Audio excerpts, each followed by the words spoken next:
Assalamualaikum warahmatullahi wabarakatuh. Perkenalkan, saya Mayanda Febrianti dari kelas 10-5. Saya akan mempresentasikan virus dan peranannya. Peranan virus. Virus adalah parasit obligat intraseluler, yaitu hanya dapat hidup pada sel inang atau spesies yang hidup. Virus ini memiliki peran dalam kehidupan, baik itu menguntungkan maupun merugikan bagi manusia, hewan, dan tumbuhan. 1. Peranan virus yang menguntungkan. Selama ini kita hanya mengetahui jika virus sangat berbahaya dan dapat mengancam nyawa makhluk hidup. Namun, dari sebagian besar virus yang merugikan, nyatanya ada beberapa virus yang dianggap sangat menguntungkan makhluk hidup. Selain itu, virus ini juga memiliki peran penting di dalam bidang rekayasa genetika. Ternyata, virus bisa dimanfaatkan untuk bidang cloning gen, yaitu dengan cara memproduksi ADN yang sangat identik jika dilihat secara genetis. Hal ini pun sangat berguna dan dimanfaatkan untuk kepentingan manusia, hewan, tumbuhan, dan makhluk lainnya. A. Pembuatan vaksin protein. Virus dapat digunakan sebagai protein agar dapat memacu adanya respon kekebalan tubuh untuk melawan penyakit. B. Digunakan dalam pembuatan rekayasa genetika, misalnya untuk terapi gen. Virus yang berikutnya dapat digunakan untuk melakukan terapi gen yang digunakan untuk melakukan upaya penyembuhan dari penyakit keturunan. Penyakit ini biasanya disebabkan oleh pewarisan gen. C. Pengobatan secara biologis. Virus juga bisa digunakan sebagai media pengobatan secara biologi dengan cara melemahkan dan membunuh jamur, bakteri, atau protozoa yang sifatnya patogen. D. Pembuatan perangkat elektronik. Tim ilmuwan dari John Innes Center di Inggris berhasil menginokulasi partikel virus dan mencampurnya dengan senyawa besi atau Fe untuk membuat kapasitor atau alat menyimpan energi listrik. E. Pemberantasan hama tanaman. Misalnya, baculovirus yang digunakan untuk biopestisida. Biopestisida ini tidak mencemari lingkungan. F. Pembuatan hormon insulin, yaitu dengan mencangkokkan virus penyebab kanker pada gen-gen penghasil insulin dalam tubuh bakteri. Akibatnya, bakteri tersebut dapat berkembang biak dan memproduksi insulin. 2. Peranan virus merugikan. Peranan virus yang merugikan dapat menimbulkan berbagai jenis penyakit pada manusia, hewan, dan tumbuhan. Sebagian besar virus memang merugikan karena merupakan parasit intraseluler obligat pada sel hidup.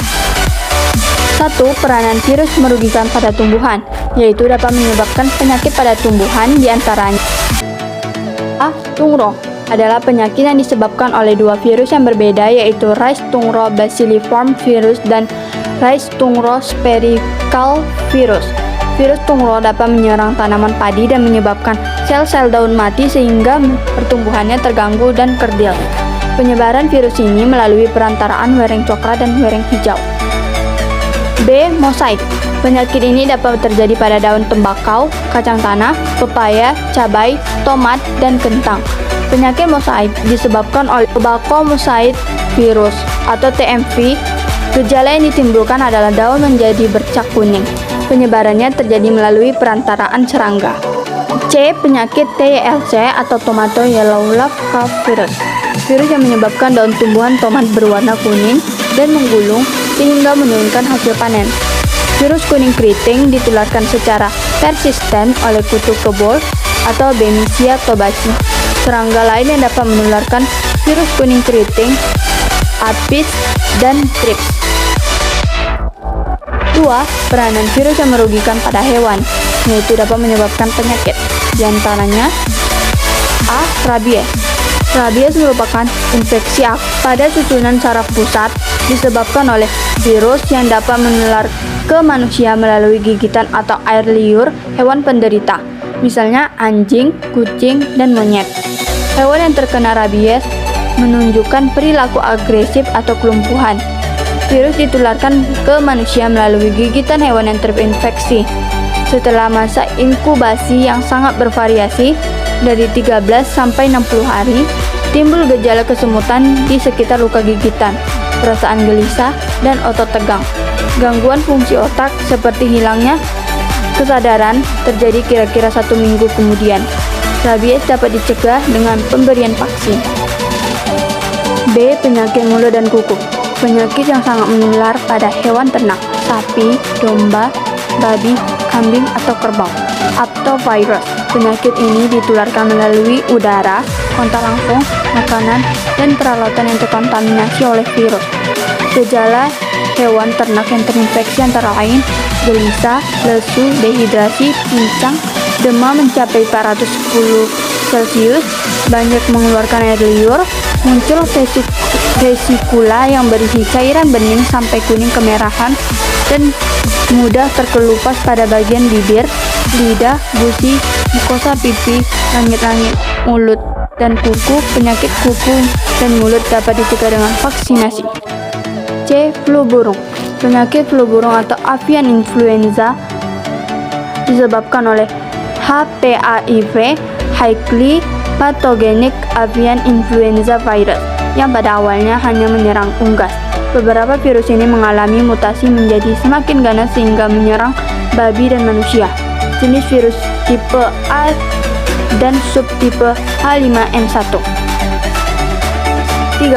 Peranan virus yang merugikan pada manusia dapat menyebabkan penyakit, diantaranya A. Gondong atau parotitis. Gondong yaitu penyakit pembengkakan kelenjar ludah atau parotis yang disebabkan oleh paramyxovirus, penularan melalui kontak langsung dengan penderita melalui ludah, urin, maupun muntahan. Virus ini hanya memiliki RNA. Paramyxovirus dapat tumbuh di jaringan otak, testis, glandula parotid, dan kadang-kadang di hati. B. Cacar variola atau smallpox. Cacar variola disebabkan oleh virus variola. Masa inkubasi virus variola sekitar 12 hari.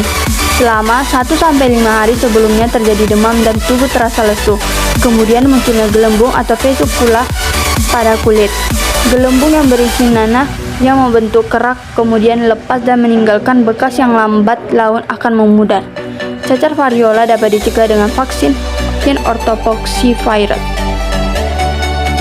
C. Polio atau poliomyelitis.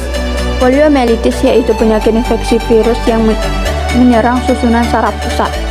Serangan virus polio menyebabkan lumpuh, terutama kaki. Virus menginfeksi selaput otak atau meninges dan sumsum tulang belakang. Penyakit ini mudah berjangkit di lingkungan dengan sanitasi yang buruk. Menular melalui makanan yang tercemar oleh feses penderita. Polio dapat dicegah dengan pemberian vaksin Sa1K.